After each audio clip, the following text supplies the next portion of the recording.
Assalamualaikum warahmatullahi wabarakatuh.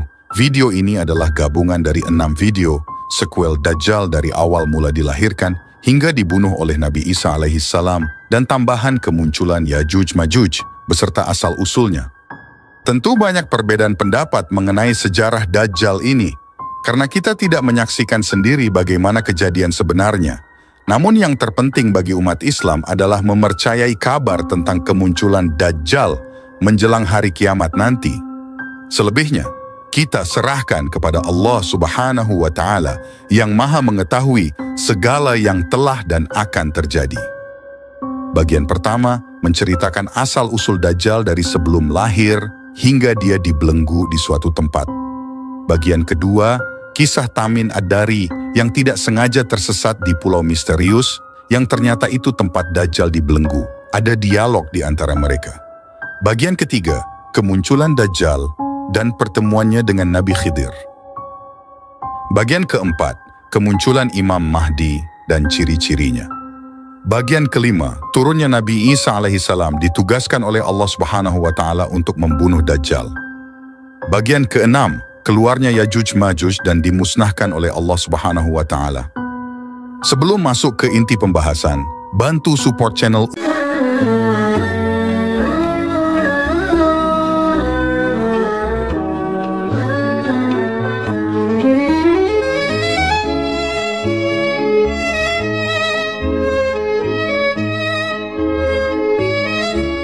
dengan like, subscribe, dan tulis pendapat kalian di kolom komentar. Bismillah, mari kita mulai.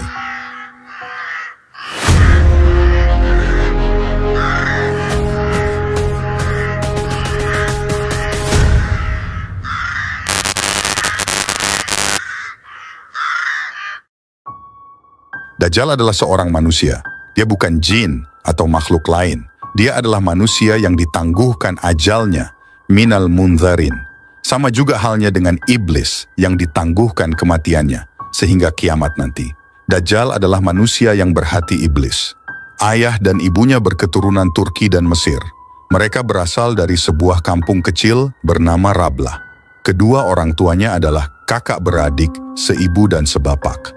Mereka berhubungan badan tanpa ikatan perkawinan, dan ketika orang kampung mengetahuinya, mereka bersepakat mengusir mereka dari kampung tersebut. Kemudian mereka berpindah ke kampung pedalaman bernama Samiri di negeri Mesir. Pekerjaan ayahnya menjaga dan membersihkan kandang ternak dan membelah kayu. Setelah beberapa waktu tinggal di dalam rumah tumpangan milik seorang peladang, maka mereka berkeinginan untuk mendapatkan anak. Setelah berusaha dengan berbagai upaya, istrinya itu tidak juga hamil, maka istrinya bermunajat memohon supaya diberi petunjuk. Maka satu ketika bermimpilah sang istri bertemu dengan seorang pendeta kaum mereka. Izazil telah menyerupai dan menjelma sebagai pendeta itu. Si istri disuruh memohon pertolongan di sebuah kuil jauh di ujung kampung itu. Sang istri menceritakan mimpinya itu pada suaminya, dan keesokannya mereka berdua mencari kuil itu. Akhirnya mereka menemukan kuil yang kecil di ujung kampung itu. Sama seperti mimpi istrinya yang di dalamnya terdapat sebuah patung anak lembu. Mereka berdua pun membersihkan kuil itu dan melakukan upacara pemujaan dan memohon pertolongan dewa patung anak lembu itu. Setelah beberapa kali memohon tetapi tidak ada hasilnya, maka mereka pun berhenti dari memohon. Tidak beberapa lama istrinya bermimpi lagi supaya melakukan persetubuhan sewaktu dia datang bulan atau haid di dalam kuil dan di hadapan patung anak lembu itu. Maka dia pun menceritakan mimpinya itu kepada suaminya, dan ketika saat itu tiba, mereka pun melakukan seperti yang disuruh di dalam mimpi istrinya itu. Tidak lama setelah itu, si istri mengandung, tetapi kandungannya itu sangat besar dan lama, yaitu 13 bulan. Ketika istrinya sedang mengandung, ayahnya meninggal dunia. Tinggallah sang istri seorang diri. Ketika berita tentang mereka diketahui oleh pemilik ladang, ia terpaksa mengusir keluar ibu yang sedang mengandung itu, karena takut dengan orang kampung yang sedang mencari mereka. Mereka dicari untuk dibunuh, karena sejak mengandung cikal bakal Dajjal, desa tersebut menderita kemarau yang panjang. Dan mereka beranggapan keluarga ini yang menyebabkan datangnya musibah di kampung mereka. Itulah sebabnya orang-orang kampung senantiasa mencari keluarga ini. Ibunya pun pergi ke kuil kecil untuk melahirkan anaknya itu. Setelah melahirkan anaknya, dia pun meninggal dunia dengan keadaan mengeluarkan darah yang banyak. Dari kandungannya yang sangat besar, itulah sebabnya wanita itu meninggal dunia sesaat setelah melahirkan. Bayi ini cacat, sebagian anggota tubuhnya, kulitnya bersisik seperti ular, berkepala besar, buta mata kirinya dan mata kanannya tertonjol keluar, jadi kedua matanya adalah cacat. Tertulis di dahinya tulisan kafir. Tulisan ini dapat dibaca oleh setiap orang Islam, baik itu yang pandai membaca maupun tidak. Berdasarkan hadis riwayat At-Tabrani, tanda ini menjelma dalam diri Dajjal. Setelah dia mengaku sebagai Tuhan, Dajjal dilahirkan sekitar 100 tahun sebelum Nabi Musa. Setelah beberapa tahun maka tempat persembunyian Dajjal akhirnya diketahui oleh orang kampung. Mereka bersepakat untuk membakar kuil itu. Pada saat peristiwa itu terjadi, Dajjal dibawa oleh pendeta kuil itu untuk dihanyutkan ke laut. Ketika di laut, disinilah Allah Subhanahu wa Ta'ala memerintahkan malaikat Jibril untuk menyelamatkan Dajjal dan diletakkan di benua Antartika di dalam sebuah gua. Dajjal diselamatkan oleh Jibril dan dibawa ke sebuah pulau kecil yang indah dan dijaga oleh seekor binatang yang bisa berbicara bahasa manusia.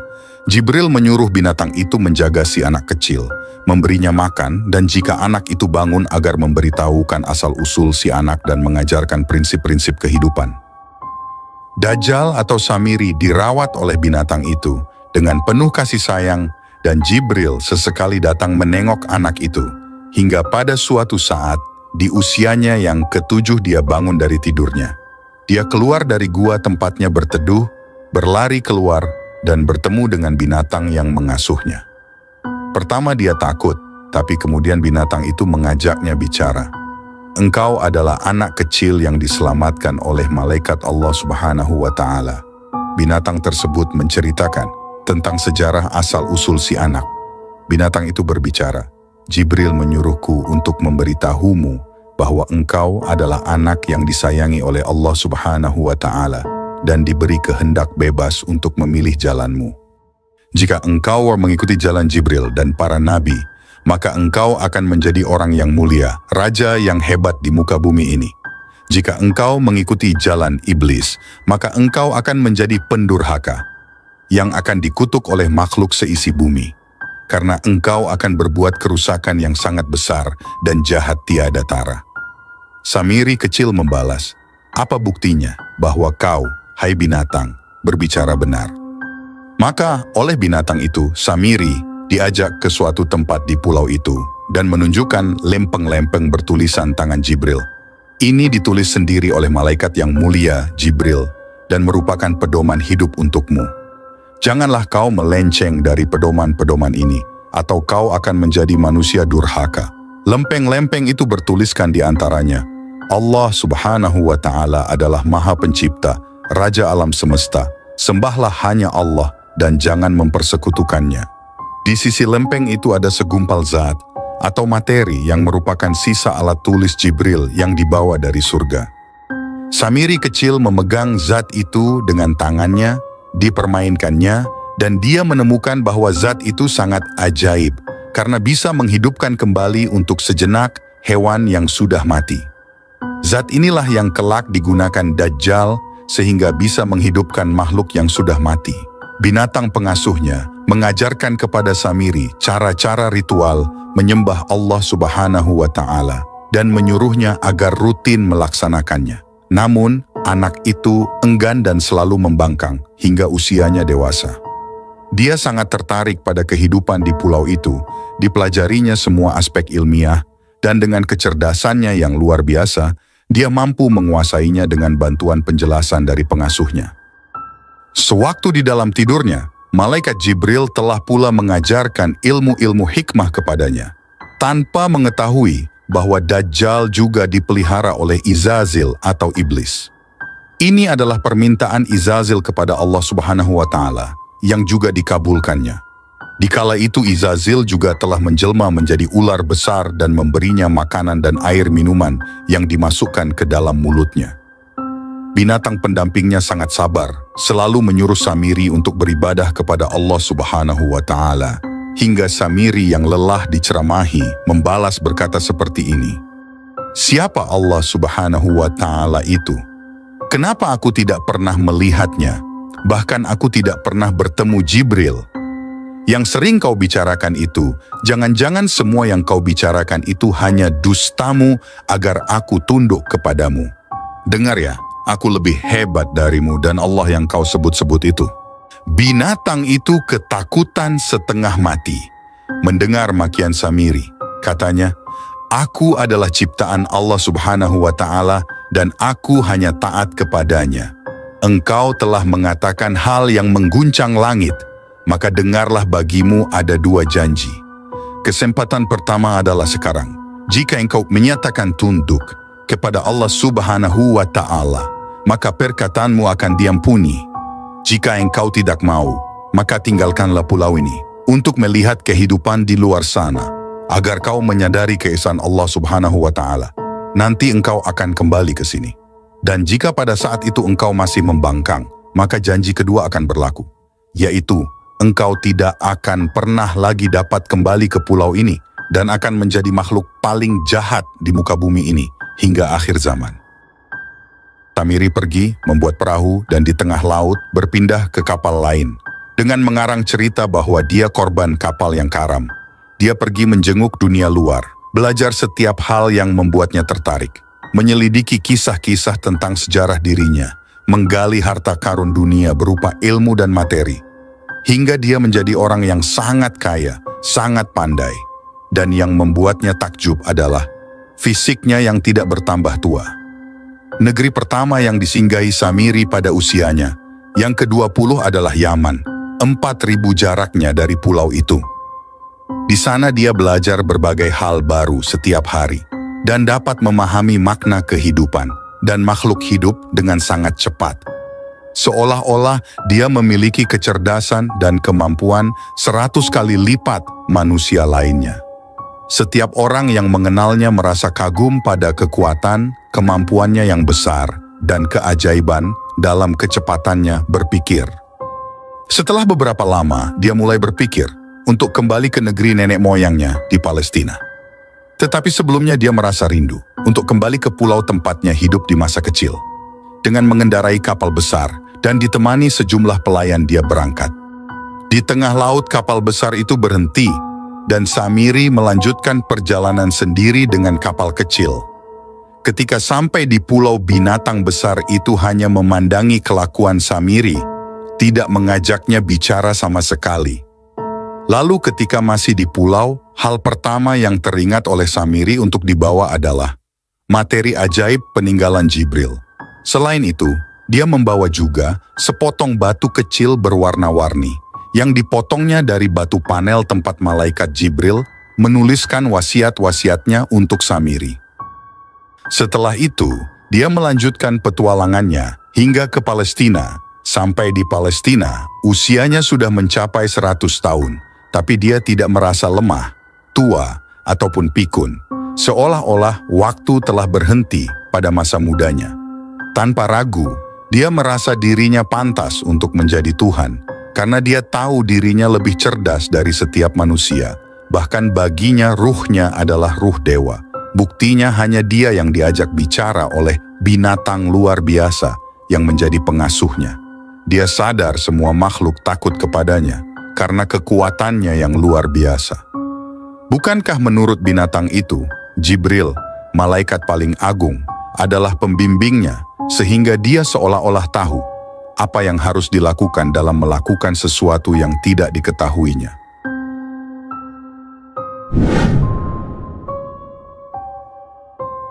Di zaman Nabi Musa, Samiri pernah menjadi pembantunya. Nabi Musa telah mengetahui tentang Dajjal dari malaikat Jibril.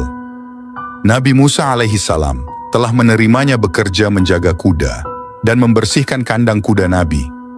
Tetapi Dajjal bukan bekerja saja, dia selalu mengintip percakapan Nabi Musa dengan Nabi Harun, juga perbincangan Nabi bersama Jibril.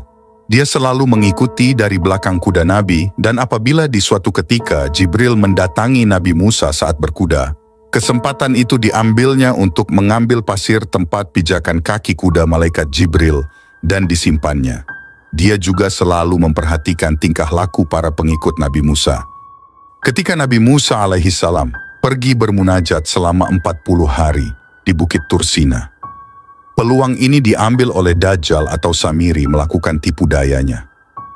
Dia telah berkata pada kaum Nabi Musa, yaitu Bani Israel, supaya mengumpulkan semua emas yang mereka punya untuk menunjukkan kepada Tuhan Nabi Musa alaihissalam. Setelah mereka mengumpulkan emas itu, maka diberikan kepada Dajjal. Emas itu telah ditempa menjadi patung anak lembu yang dimasukkan pasir bekas tempat pijakan kaki kuda malaikat Jibril yang disimpannya dulu. Patung itu diletakkan di hadapan masyarakat Bani Israel, dan kemudian dengan mantera yang diajarkan oleh Izazil, tiba-tiba patung anak lembu itu berbicara dan mengaku dialah Tuhan Nabi Musa. Kaum Bani Israel yang selama ini mencari-cari Tuhan Nabi Musa telah berpaling dan menyembah patung anak lembu emas itu. Sekembalinya Nabi Musa dari munajatnya, beliau sungguh marah akan perbuatan Samiri. Beliau juga memarahi Nabi Harun yang tidak dapat mencegah keadaan itu. Maka Nabi Musa alaihissalam memohon petunjuk pada Allah subhanahu wa ta'ala. Ketika Nabi Musa sadar bahwa dia berhadapan dengan manusia yang akan menjadi Dajjal di akhir zaman, maka Nabi Musa hanya menyuruhnya pergi dengan bebas tanpa menghukumnya. Setelah diusir Nabi Musa, Samiri mengembara sendirian menjauhi wilayah kekuasaan Nabi Musa. Dia mengembara ke berbagai negeri, belajar bahasa-bahasa dan tulisan setiap masyarakat, mengumpulkan ilmu pengetahuan kuno yang kini dianggap punah. Dia mengarungi zaman kebesaran Daud, Sulaiman, hingga sampailah dia ke zaman Nabi Isa alaihissalam. Fisiknya tetap seperti laki-laki berusia 30 tahun. Dia selamanya muda meski telah berumur ribuan tahun.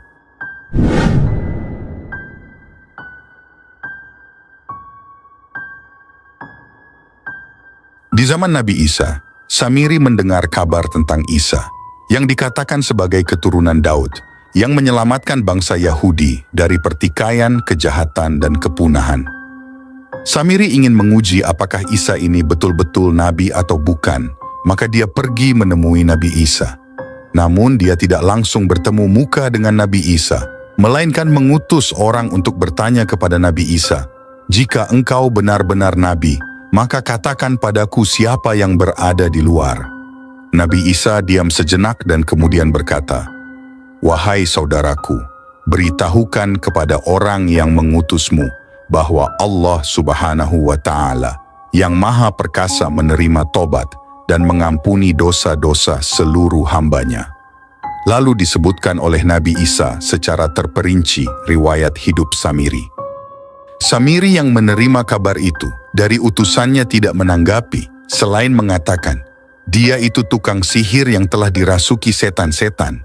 Jika dia seorang nabi, maka dia tidak akan tahu siapa aku dan apa yang telah terjadi, sebab para nabi tidak memberitakan yang gaib. Hanya Allah subhanahu wa ta'ala yang mengetahui yang gaib. Secara jantan menghadapi Nabi Isa, Samiri malah kabur mengembara ke negeri-negeri jauh seperti Cina, India, Jepang.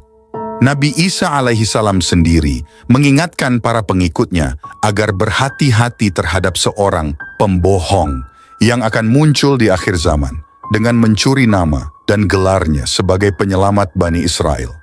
Dia menjelajahi lautan, tanah-tanah tandus, padang pasir, dan daratan. Dia bergaul dengan berbagai kehidupan dan makhluk-makhluk hidup, mempelajari berbagai pengalaman tanpa batas. Ia tergila-gila dengan pemikiran untuk menguasai dunia. Tapi sebelumnya dia merasa perlu kembali dulu ke pulaunya di Yaman untuk berpikir dan merencanakan jalannya dalam menguasai seluruh negeri yang ada di dunia.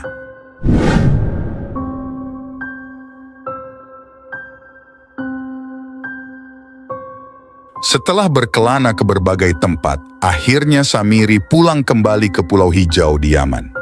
Tetapi begitu dia telah berlabuh dan berjalan menuju gua, binatang raksasa berbulu tebal, penguasa pulau itu merintangi jalannya. Binatang itu bersama 20 orang yang bertubuh tinggi, melebihi pohon-pohon yang tinggi, dan wajah mereka bersinar seperti matahari. Pada tangan mereka terdapat rantai besi berlapis baja yang tampak jelas bukan buatan dunia ini. Samiri menggigil ketakutan. Ia bertanya, "Apa ini? Siapa mereka?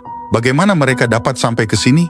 Binatang itu menjawab, "Wahai orang yang paling bodoh, engkau telah menyia-nyiakan 2 kesempatan yang diberikan Allah Subhanahu wa Ta'ala kepadamu. Kesempatannya untuk bertobat dalam pertemuan dengan Nabi Musa dan Nabi Isa, dan tidak tersisa bagimu kecuali janji terakhir."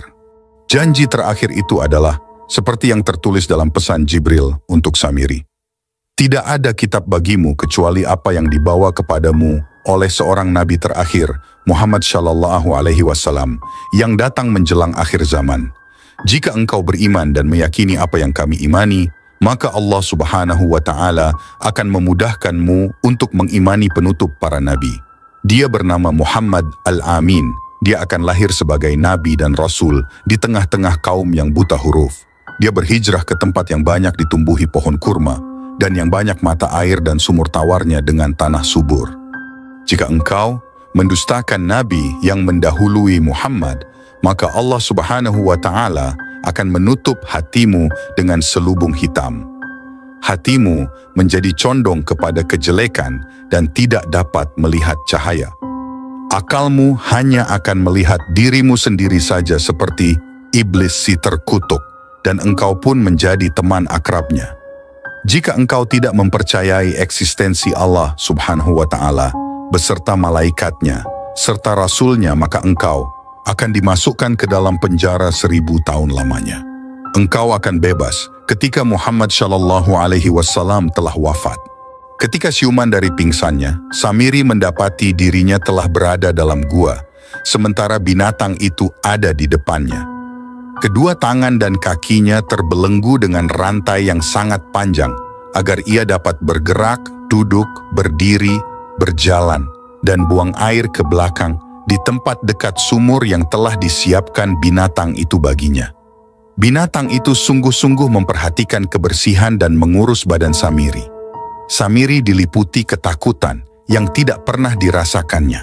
Dia belum pernah melihat belenggu seperti ini. Bahkan dalam penjara Firaun dan kerajaan lainnya yang pernah dikunjunginya dalam pengembaraan. Binatang itu berkata, "Engkau adalah Dajjal akhir zaman, raja kejahatan masa depan yang dikutuk oleh seluruh penghuni langit dan bumi. Engkau telah dianugerahi kekuatan dan kecerdasan oleh Allah Subhanahu wa Ta'ala, juga diberi kebebasan untuk memilih jalanmu, tetapi inilah yang telah kau pilih. Sekarang engkau berada pada zaman penutup para nabi, kekasih Allah Subhanahu wa Ta'ala, Muhammad Shallallahu Alaihi Wasallam. Dia telah lahir beberapa hari yang lalu, ketika engkau berada di tengah lautan. Engkau berada di penghujung akhir zaman di bumi. Janji Allah telah datang masanya. Engkau tidak akan terlepas dari rantai yang membelenggumu, kecuali setelah wafatnya Muhammad. Tanda keluarmu sebagai orang sombong di dunia adalah terputusnya pohon kurma Baisan, berkurangnya air danau Thabari, keringnya mata air Zugar, dan banyak terjadi gempa bumi dahsyat sebelum keluarnya musuhmu yang akan memarahimu. Sambil berusaha melepaskan diri dari belenggu, Samiri berkata kepada binatang itu, "Bagaimana aku dapat meyakini bahwa perkataanmu itu benar? Mengapa engkau tidak mencabut sihirmu dan menjauhi setan-setanmu? Sungguh aku ingin keluar untuk memerintah dunia. Dunia tidak ada rajanya kecuali aku, sedangkan engkau berusaha menghalangi hakku. Aku adalah manusia paling tua, karena waktu tidak berpengaruh kepadaku. Seluruh dunia di sekitarku telah berubah, tetapi aku tidak pernah berubah, tidak tua dan tidak beruban. Segala sesuatu di sekitarku tunduk kepadaku, aku adalah anak dewa." Binatang itu cuma menjawab, "Engkau bersabar atau tidak, janji Allah Subhanahu wa Ta'ala pasti benar. Engkau dilaknat, diusir, dan dilemparkan seperti iblis terkutuk yang telah diperingatkan kepadamu melalui tulisan-tulisan malaikat Jibril untukmu." Di manakah Dajjal dibelenggu? Samiri atau Dajjal dikurung di dalam penjara, yaitu di lautan Qauzum. Sebagian riwayat ahli tafsir menyatakan bahwa Lautan Qauzum itu terletak di tengah-tengah Laut Merah di Mesir, yaitu di bagian yang paling dalam. Tetapi itu dirasakan kurang tepat. Riwayat yang lain pula mengatakan itu terletak di Lautan Atlantik. Mungkin ini lebih tepat karena di situ juga Izazil membuat sebuah pintu alam jin, seperti di segitiga Bermuda yang dapat menyedot apa saja yang melintas di permukaannya. Pintu alam jin ini merupakan sebuah kerajaan jin tempat untuk memenjarakan roh-roh manusia yang dapat mereka tangkap dan mereka-mereka yang kafir, sesat, dan orang Islam yang mengikut telunjuk mereka sewaktu hidupnya, serta yang menjadi sahabat dan khadam mereka. Manusia-manusia ini apabila mereka mati, semua roh-roh mereka akan dimasukkan di sini dan tidak boleh keluar, menjadi hamba abdi mereka, membuat senjata-senjata canggih yang belum pernah ada sebelumnya untuk perang akhir zaman nanti. Telah juga diriwayatkan bahwa Allah Subhanahu wa Ta'ala memberikan kesempatan pada Dajjal di akhir zaman nanti untuk menyesatkan manusia. Dajjal akan keluar dan memulai ajarannya kepada umat ini selama 40 hari, seperti yang diisyaratkan dalam hadits. Kami bertanya, wahai Rasulullah, berapa lamakah ia akan tinggal di muka bumi ini? Nabi Muhammad Shallallahu Alaihi Wasallam menjawab, ia akan tinggal selama 40 hari. Hari yang pertama seperti setahun, dan hari berikutnya seperti sebulan, dan hari ketiga seperti seminggu. Kemudian hari yang masih tinggal lagi, yaitu 37 hari, adalah sama seperti hari kamu yang biasa. HR Muslim. Jadi keseluruhan waktu Dajjal membuat fitnah dan kerusakan itu adalah 14 bulan dan 14 hari. Berdasarkan penuturan seorang pelaut Kristen bernama Tamim Ad-Dari pada zaman Nabi Muhammad. Dia terdampar di sebuah pulau bersama dengan 30 orang anak buahnya. Di pulau tersebut, Tamim bertemu dengan seorang laki-laki yang mempunyai postur tubuh yang sangat besar. Sekadar informasi tambahan, Tamim Ad-Dari adalah seorang warga Nasrani Palestina yang pernah berjumpa Dajjal dalam salah satu perjalanannya ke Jazirah Arab. Sepulangnya ke rumah, Tamim Ad-Dari berhijrah ke Madinah dan masuk Islam. Setelah berada di Madinah, dia menceritakan kejadian yang dialaminya kepada Rasulullah Shallallahu Alaihi Wasallam. Mendapat kabar tersebut, beliau lantas mengumpulkan para sahabat dan menyampaikannya kepada mereka. Dengan demikian, tak perlu diragukan lagi bahwa kisah ini benar dan sahih. Jika tidak, tentu beliau tidak akan menyampaikannya kepada para sahabatnya. Sebab Allah Subhanahu wa Ta'ala pun tidak ridha jika Rasulnya menyebarkan berita bohong. Di samping itu, tidak ada celah sedikit pun bagi Tamim Ad-Dari untuk berbohong di hadapan Rasulullah Shallallahu Alaihi Wasallam. Tamim mengungkapkan, orang tersebut merupakan orang terbesar yang pernah kami lihat. Paling kuat dan tangannya terbelenggu di leher, antara lutut dan mata kakinya terbelenggu oleh besi. Apa yang diceritakan oleh Tamim Ad-Dari 14 abad yang lalu tersebut telah terjadi dan dapat kita saksikan hari ini. Berikut ini kisahnya.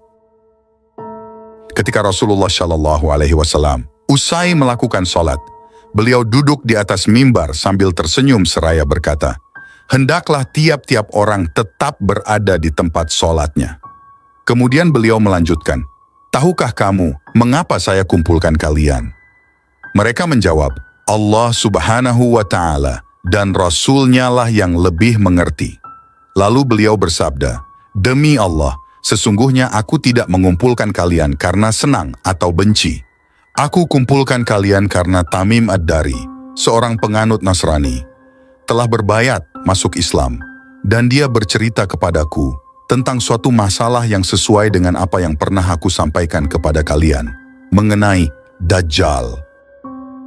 Dia bercerita bahwa pernah naik perahu bersama 30 orang yang terdiri atas orang-orang yang berpenyakit kulit dan lepra.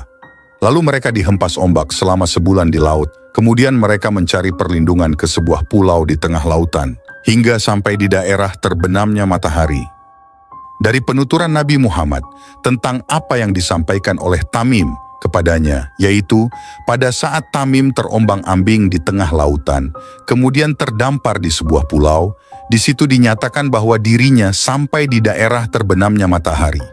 Hal tersebut dapat disimpulkan bahwa Tamim berada di sebelah barat Jazirah Arab, tempat terbenamnya matahari. Laut di sebelah barat Jazirah Arab adalah Laut Merah dan Mediterania. Secara geografis, Laut Merah adalah laut yang tidak begitu luas dan ombaknya tidak begitu besar.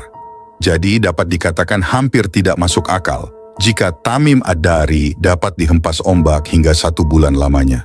Dari kesimpulan tersebut maka hanya ada satu kemungkinan bahwa Tamim Ad-Dari berada di Laut Mediterania dan terdampar di salah satu pulau yang berada di sekitar Laut Mediterania, yaitu wilayah Eropa. Lantas, mereka menggunakan sampan kecil dan memasuki pulau tersebut. Di sana mereka berjumpa dengan seekor binatang yang bulunya sangat lebat, hingga tidak kelihatan mana bagian depannya dan mana bagian belakangnya karena lebat bulunya. Mereka berkata kepada binatang itu, "Celakalah kamu, siapakah kamu?" Binatang itu menjawab, "Aku adalah Al-Jassasah." Mereka bertanya, "Apakah Al-Jassasah itu?" Dia menjawab, "Wahai kaum, pergilah kepada orang yang berada di dalam gua ini, karena dia sangat merindukan berita kalian." Kata Tamim, ketika binatang itu menyebut seseorang, kami menjauhinya, karena kami takut binatang itu adalah setan. Sebelum Tamim Ad-Dari bertemu dengan makhluk yang kemudian, diketahui bahwa makhluk tersebut adalah Dajjal, dia bertemu dengan sosok yang hingga kini belum diketahui makhluk tersebut sebenarnya binatang atau jin. Kemungkinannya adalah jin, karena jika binatang maka tentu dia tidak akan dapat berbicara kepada Tamim Ad-Dari. Makhluk tersebut mengaku sebagai Al-Jassasah. Al-Jassasah sendiri dapat diartikan sebagai pengintai atau memata-matai pengawas. Dia juga mempunyai bulu yang sangat lebat dan susah dibedakan mana bagian depannya dan mana bagian belakangnya. Hingga kini para ilmuwan Islam masih menyelidiki makhluk apa sebenarnya yang menemui Tamim Ad-Dari tersebut. Dari pembicaraan selanjutnya, Tamim diminta oleh makhluk berbulu lebat tersebut untuk memasuki sebuah biara atau tempat ibadah. Sebuah tempat yang terdapat biara, tempat ibadah, di sekitar Mediterania ketika itu adalah Italia, Romawi, atau sekitarnya. Namun demikian, Syaikh Imran Hussein lebih yakin bila pulau yang dimaksud adalah Inggris. Lalu kami berangkat cepat-cepat hingga kami memasuki biara tersebut. Tiba-tiba di sana ada seorang laki-laki yang sangat besar tubuhnya dan tegap. Kedua tangannya dibelenggu ke lehernya. Antara kedua lututnya dan mata kakinya dirantai dengan besi. Itu kami bertanya, "Siapakah engkau ini?" Dia menjawab, "Kalian telah dapat menguak beritaku, karena itu beritahukanlah kepadaku, siapakah sebenarnya kalian ini?" Mereka menjawab, "Kami adalah orang-orang dari Arab. Kami naik perahu, dan kami terkatung-katung di laut, dipermainkan ombak selama 1 bulan. Kemudian kami mencari tempat berlindung ke pulaumu ini, dengan menaiki sampan kecil yang ada di sini. Lantas kami masuk pulau ini, dan kami bertemu seekor binatang yang bulunya sangat lebat, hingga tidak kelihatan mana kabulnya dan mana duburnya karena lebat bulunya. Lalu kami bertanya, 'Celakalah kamu, siapakah kamu?' Dia menjawab, 'Aku adalah Al-Jassasah.' Kami bertanya, 'Apakah Al-Jassasah itu?' Dia menjawab, 'Pergilah kepada lelaki ini di dalam biara, karena ia merindukan berita kalian.' Lalu kami bergegas menemui Anda dan meninggalkan dia, dan kami merasa tidak aman, jangan-jangan dia itu setan." Pria itu berkata, "Tolong kabarkan kepadaku tentang desa Nakhl Baisan." Kami menjawab, "Tentang apanya?" Dia berkata, "Tentang kurmanya. Apakah berbuah?" Kami menjawab, "Ya." Dia berkata, "Ketahuilah, sesungguhnya pohon-pohon kurmanya akan tidak berbuah lagi." Pria itu bertanya lagi, "Tolong beritahukan kepadaku tentang danau Ath-Thabariyah." Kami bertanya, "Tenatang apanya?" Dia bertanya, "Apakah ada airnya?" Kami menjawab, "Airnya banyak sekali." Dia berkata, "Ketahuilah sesungguhnya airnya akan habis." kabarkan kepadaku tentang negeri Ain Zugar. Kami bertanya, tentang apanya? Dia menjawab, apakah sumbernya masih mengeluarkan air yang dapat digunakan penduduknya untuk menyiram tanamannya? Kami menjawab, airnya banyak sekali dan penduduknya menggunakannya untuk menyiram tanaman mereka. Tolong beritahukan kepadaku tentang Nabi orang Ummi, apakah yang dilakukannya? Kami menjawab, beliau telah hijrah meninggalkan Mekkah ke Yastrib. Dia bertanya, apakah orang-orang Arab memeranginya? Kami menjawab, iya. Dia bertanya lagi, apakah yang dilakukannya terhadap mereka? Lalu kami beritahukan bahwa beliau menolong orang-orang Arab yang mengikuti beliau, dan mereka mematuhi beliau. Dia bertanya, apakah benar demikian? Kami menjawab, benar. Dia berkata, ketahuilah bahwasannya lebih baik bagi mereka untuk mematuhinya. Dan perlu saya beritahukan kepada kalian bahwa saya adalah Al-Masih Dajjal, dan saya akan diizinkan keluar, yang nantinya saya akan berkelana di muka bumi, maka tidak ada satupun desa, melainkan saya singgahi selama 40 malam, kecuali Mekkah dan Taibah, karena kedua kota ini diharamkan atas saya. Dekatnya waktu antara kedatangan Nabi terakhir dengan hari kiamat, seperti dekatnya jari tengah dan jari telunjuk. Sedangkan menjelang hari kiamat, Dajjal akan dilepas dan dibiarkan berkelana ke seluruh penjuru bumi. Pantas saja bila Dajjal menanyakan hal tersebut. Dan Dajjal sendiri membenarkan Nabi Muhammad Shallallahu Alaihi Wasallam, bahkan membenarkan orang-orang yang mengikutinya. Kemudian Dajjal berkelana selama 40 malam ke seluruh kota, kecuali Makkah dan Madinah. Ini merupakan tanda keistimewaan Makkah dan Madinah.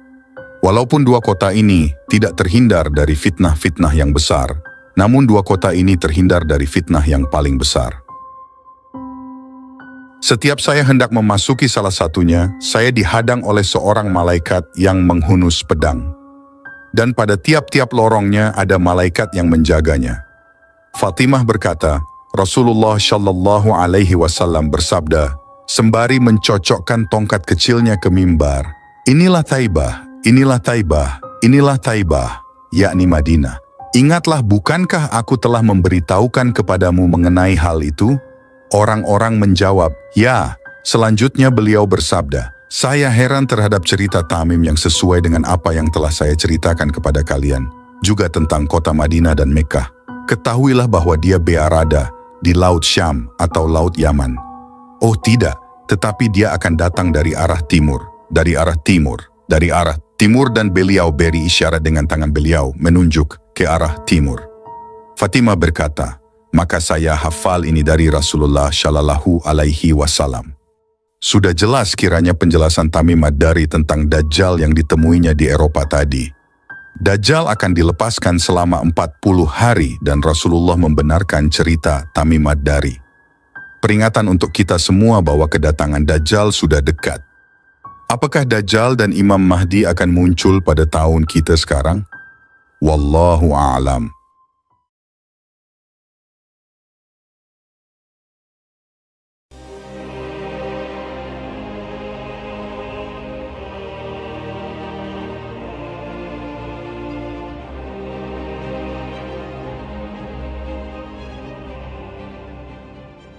Assalamualaikum warahmatullahi wabarakatuh. Dikisahkan jika pada hari kiamat nanti, Nabi Khidir alaihissalam akan bertemu dengan Dajjal. Pertemuan antara Nabi Khidir dengan Dajjal di hari kiamat nanti akan menimbulkan peristiwa besar yang penting untuk diketahui oleh umat Islam. Memangnya, hal apa yang akan terjadi saat Nabi Khidir alaihissalam bertemu dengan Dajjal di hari kiamat besok? Ini adalah sebuah kisah tentang pertemuan dua tokoh besar dalam Islam, yaitu antara Dajjal dan Nabi Khidir alaihissalam. Dikisahkan keduanya akan bertemu ketika bumi tengah diambang kiamat besar. Sebelum lanjut, sahabat umat muslim bantu supportnya dengan cara like, subscribe, dan tulis pendapat kalian di kolom komentar tentang kemunculan Dajjal kelak. Bismillah, kita mulai kisahnya. Dikisahkan, Dajjal akan memenggal kepala Nabi Khidir alaihissalam ketika keduanya bertemu di hari kiamat. Benarkah kisah tersebut? Sepanjang sejarah kehidupan manusia dari Nabi Adam alaihissalam, hingga hari kiamat nanti hanya Dajjal yang memiliki kemampuan menipu dan membuat fitnah terbesar sepanjang sejarah. Sampai-sampai Nabi Shallallahu Alaihi Wasallam pernah bersabda, tidak ada satupun makhluk sejak Adam diciptakan hingga terjadinya kiamat yang fitnahnya lebih besar dari Dajjal. Hadits riwayat Muslim. Jika Dajjal sudah muncul artinya, saat itu bumi telah diambang kiamat kubro atau kiamat besar. Saat ini Dajjal sedang dipenjara di suatu pulau dan menunggu untuk keluar. Tahu nggak apa yang ditunggu Dajjal ini?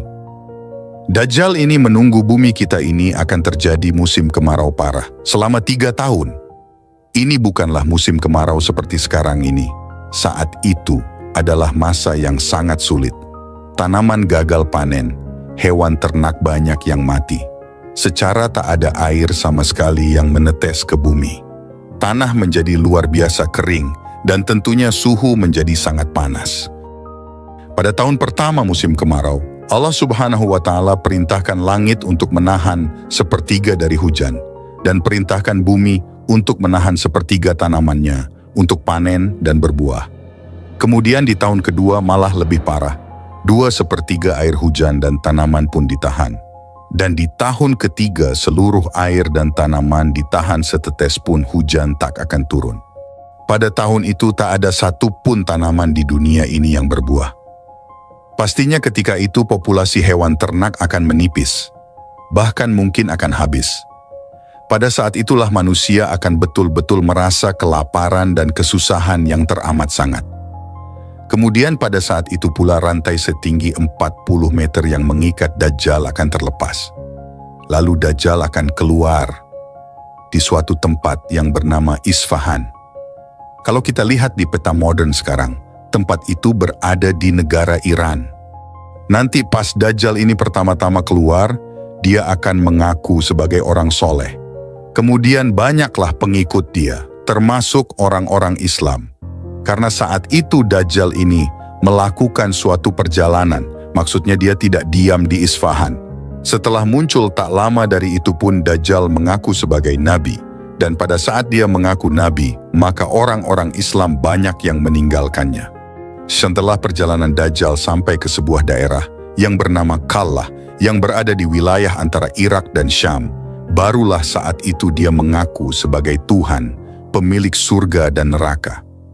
Ada setidaknya 7 golongan yang ikut Dajjal pada saat itu, yaitu orang-orang Yahudi, pelaku bid'ah, setan dari bangsa jin, kaum Khawarij, atau kelompok yang mudah mengkafirkan orang lain, kemudian budak hawa nafsu, orang-orang yang biasa melakukan maksiat, dan yang terakhir wanita akhir zaman, alias wanita yang punya keimanan setipis kertas. Karena pada saat itu terjadi kekeringan atau kemarau dan hanya Dajjal yang sanggup menurunkan hujan, makanya wanita-wanita yang tak tahan dengan cuaca lebih memilih ikut Dajjal daripada dia harus mati kehausan. Nabi Shallallahu Alaihi Wasallam pernah bersabda, Dajjal akan turun ke Mirqona, nama sebuah lembah, dan mayoritas pengikutnya adalah kaum wanita, sampai-sampai ada seorang yang pergi ke istrinya, ibunya, putrinya, saudarinya, dan bibinya, kemudian mengikat mereka karena khawatir keluar menuju Dajjal. Hadits riwayat Ahmad. Ketika itu Dajjal akan sibuk dengan perjalanannya ke sana kemari, sampai-sampai diriwayatkan tak ada satupun tempat yang tak dimasuki Dajjal.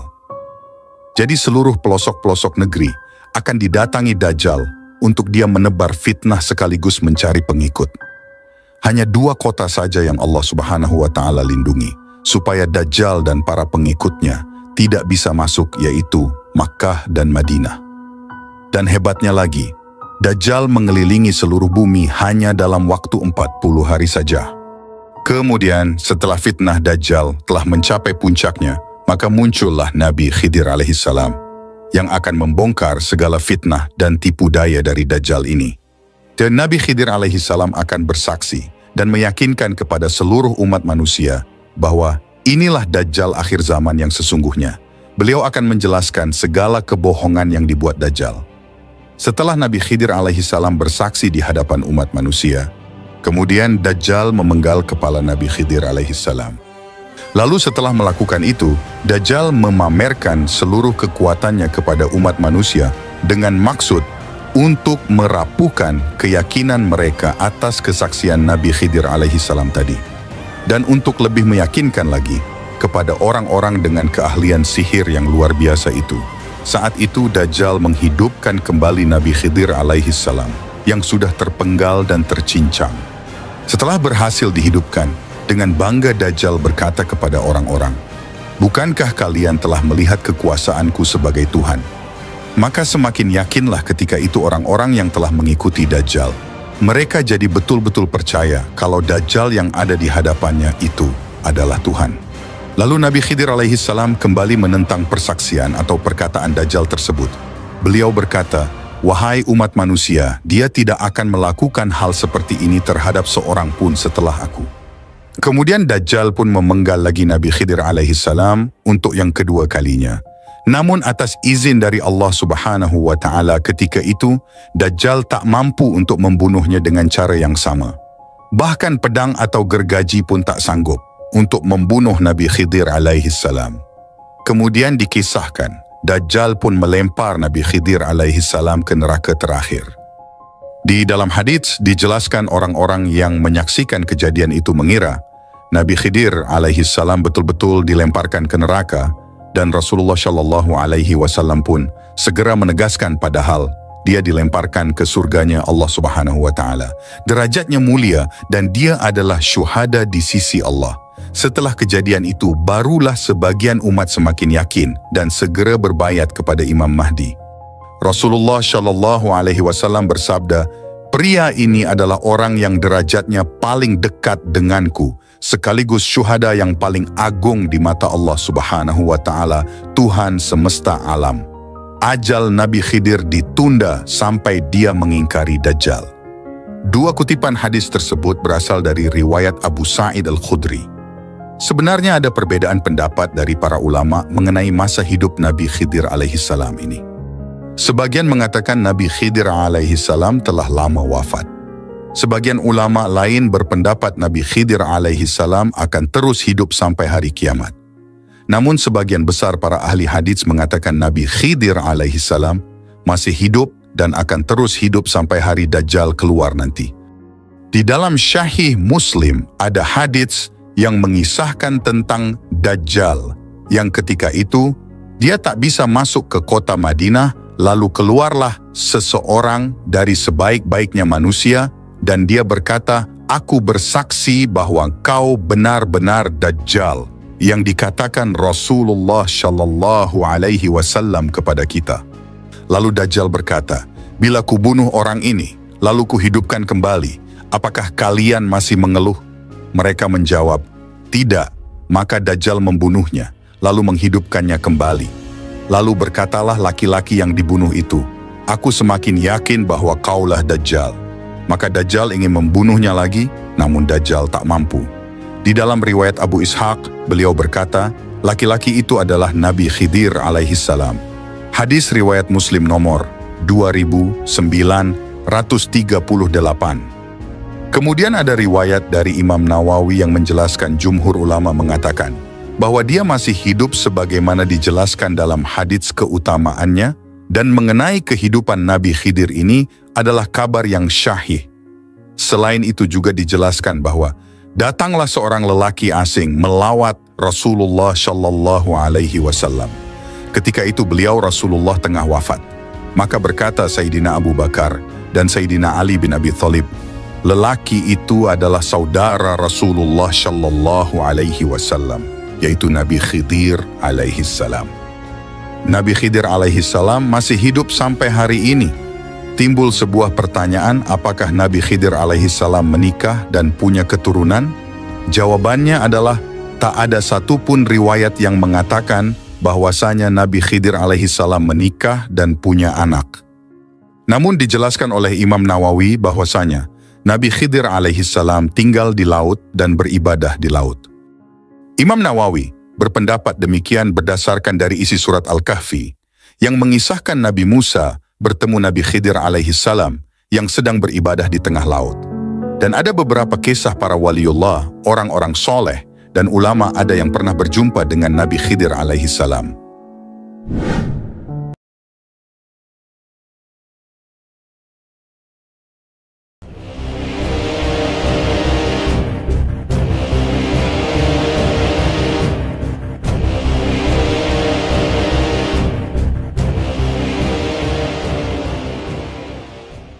Imam Mahdi ialah seorang Muslim berusia muda yang akan dipilih oleh Allah Subhanahu wa Ta'ala untuk menghancurkan semua kezaliman dan menegakkan keadilan di muka bumi sebelum datangnya hari kiamat.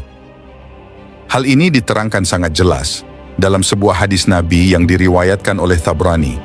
Telah bersabda Rasulullah Shallallahu Alaihi Wasallam, "Sungguh, bumi ini akan dipenuhi oleh kezaliman dan kesemena-menaan. Dan apabila kezaliman serta kesemena-menaan itu telah penuh, maka Allah Subhanahu wa Ta'ala akan mengutus seorang laki-laki yang berasal dari umatku, namanya seperti namaku dan nama bapaknya seperti nama bapakku, Muhammad bin Abdullah. Maka dia akan memenuhi bumi dengan keadilan dan kemakmuran, sebagaimana bumi telah dipenuhi sebelum itu oleh kezaliman dan kesemena-menaan. Di waktu itu, langit tidak akan menahan setetes pun dari tetesan airnya, dan bumi pun tidak akan menahan sedikit pun dari tanaman-tanamannya. Maka dia akan hidup bersama kamu selama 7 tahun, atau 8 tahun, atau 9 tahun. H.R. Tabrani. Hadis lain yang menerangkan tentang kedatangan Imam Mahdi adalah, telah bersabda Rasulullah, pada akhir zaman akan muncul seorang khalifah yang berasal dari umatku, yang akan melimpahkan harta kekayaan selimpah-limpahnya, dan dia sama sekali tidak akan menghitung-hitungnya. H.R. Muslim dan Ahmad. Nama Imam Mahdi. Imam Mahdi sebenarnya adalah sebuah nama gelaran, sebagaimana halnya dengan gelar khalifah, Amirul Mukminin dan sebagainya. Imam Mahdi dapat diartikan secara bebas dan bermakna pemimpin yang telah diberi petunjuk. Dalam bahasa Arab kata, imam ialah pemimpin, ataupun Mahdi ialah orang yang mendapat petunjuk.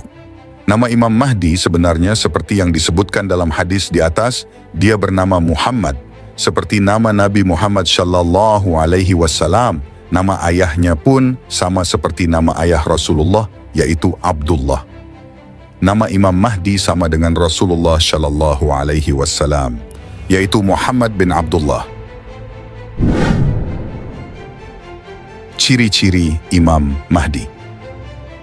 Tidak ada seorang pun di muka bumi ini yang mengetahui tentang Imam Mahdi dan ciri-cirinya, kecuali Rasulullah Shallallahu Alaihi Wasallam, karena Rasulullah dibimbing oleh wahyu. Oleh sebab itu, bagi kita sebaiknya, tempat untuk merujuk tentang perkara ini adalah apa yang Rasulullah katakan dalam hadis-hadisnya sebagai berikut. Telah bersabda Rasulullah Shallallahu Alaihi Wasallam, Al-Mahdi berasal dari umatku, berkening lebar, berhidung panjang dan mancung.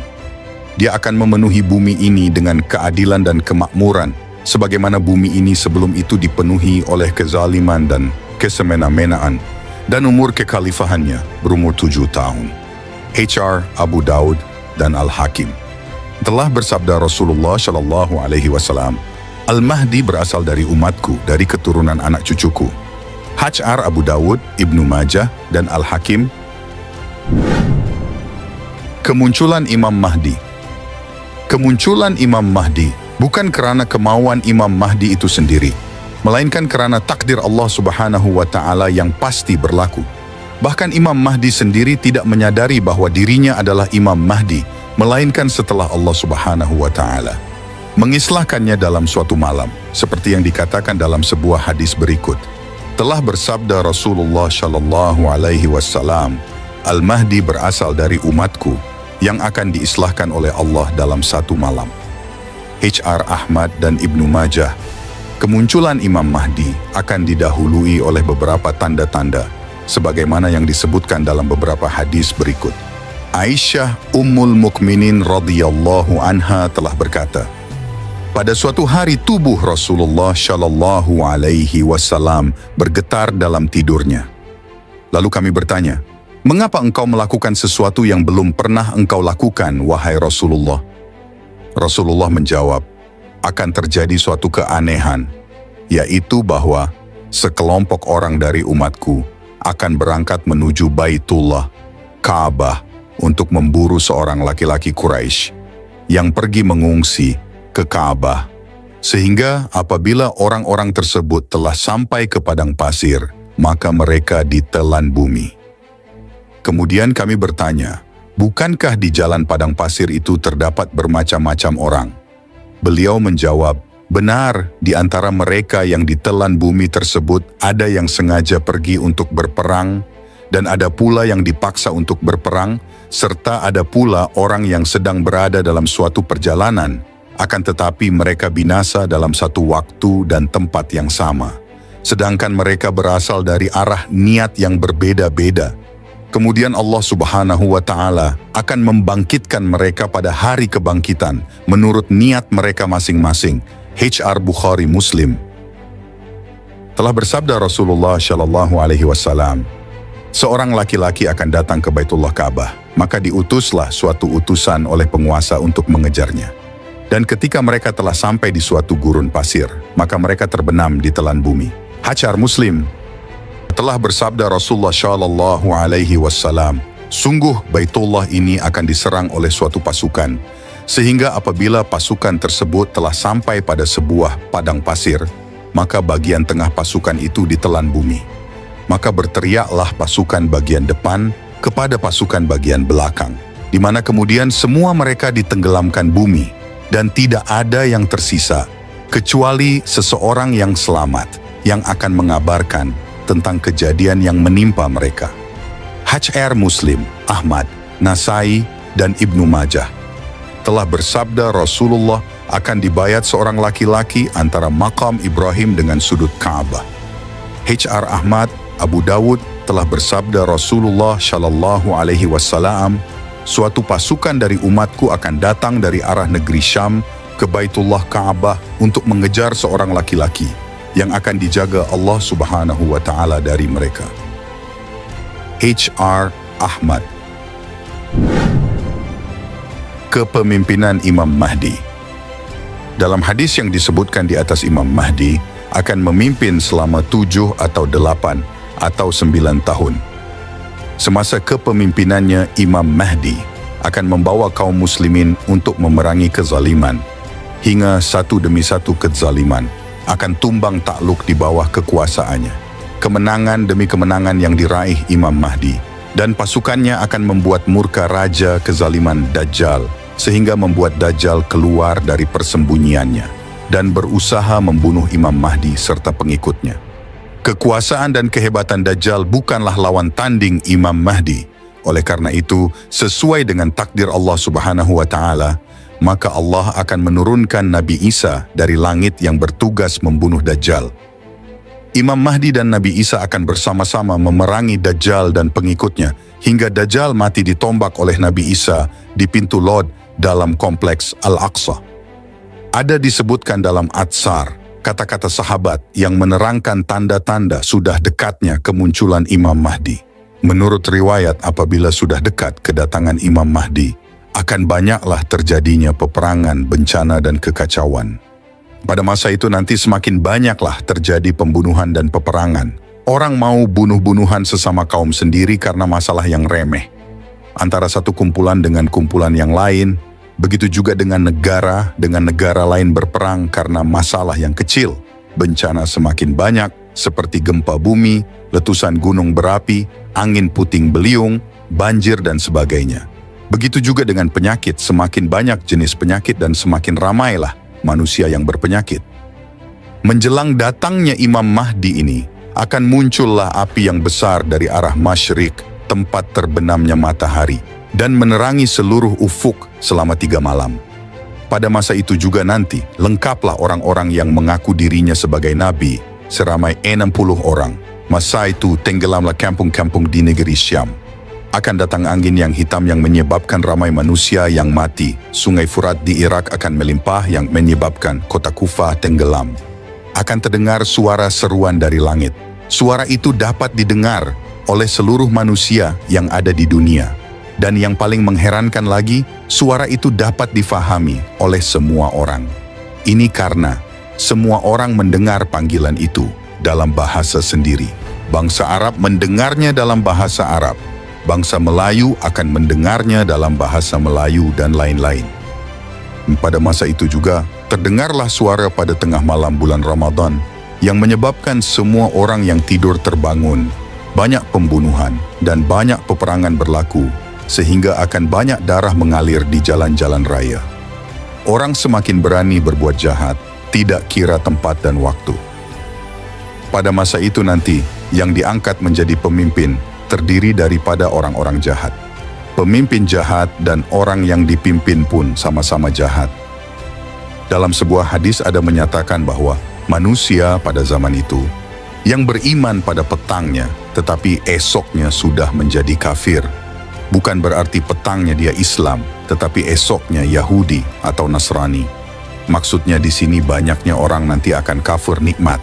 Apa-apa saja yang dikaruniakan oleh Allah Subhanahu wa Ta'ala tidak disyukuri dan tidak digunakan di jalan yang diridhai Allah. Menjelang turunnya Imam Mahdi dikatakan tentara dari Turki akan datang ke Jazirah Arab. Mereka datang untuk menakluki tanah-tanah Jazirah Arab.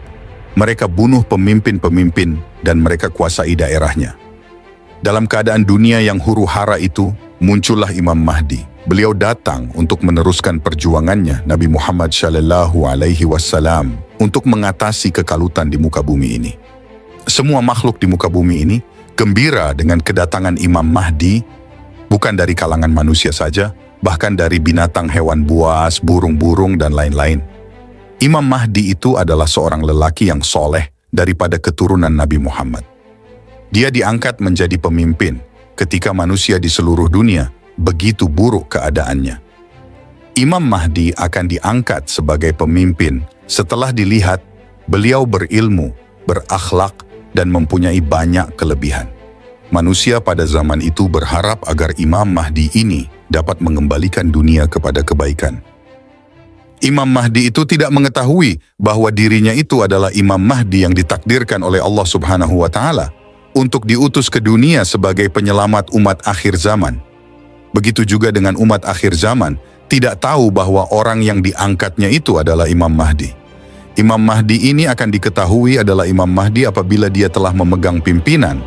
Beliau akan menunjukkan perilaku yang baik, mengajak manusia ke arah kebaikan dan mencegah kemungkaran.